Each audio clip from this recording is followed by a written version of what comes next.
मोदी त्यांच्या कामासाठी आले असतील, आम्ही महाराष्ट्राच्या कामासाठी आलो आहे.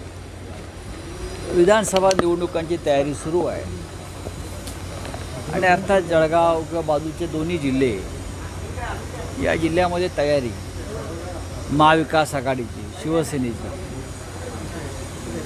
त्याची साधारण माहिती घेण्यासाठी, कार्यकर्त्यांना भेटण्यासाठी मी आलो आहे. आता उद्यापासून प्रत्येक विधानसभा क्षेत्रामध्ये मी जाईन.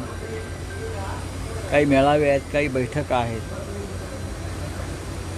आज सकाळीच महाविकास आघाडीची एक बैठक झाली आणि त्या बैठकीत सर्व प्रमुख नेते होते. आज खरं म्हणजे आम्ही जागा वाटपासंदर्भात चर्चा करणार आहोत, पण काल बदलापूरला जो प्रकार घडला, लहान मुलींवर जो अत्याचाराचा प्रकार घडला, त्यानंतर आम्ही ठरवलं की आपण महाराष्ट्रातल्या सध्याच्या स्थितीवर बोलावं. विशेषतः जे महाराष्ट्रातलं राजकारणच आणि एकंदरीत जे अपराधीकरण वाढलं आहे, महिलांवर अत्याचार वाढले, त्या संदर्भात आपल्याला महाविकास आघाडी म्हणून काय भूमिका घ्यावी लागेल.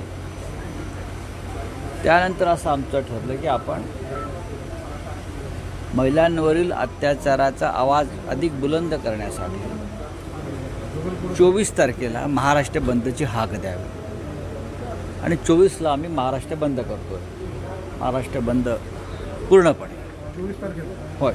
24 तारखेला महाराष्ट्र बंद महाविकास आघाडीतर्फे, तशी आज सकाळी आम्ही घोषणा केलेली आहे. त्याची तयारी सुरू आहे.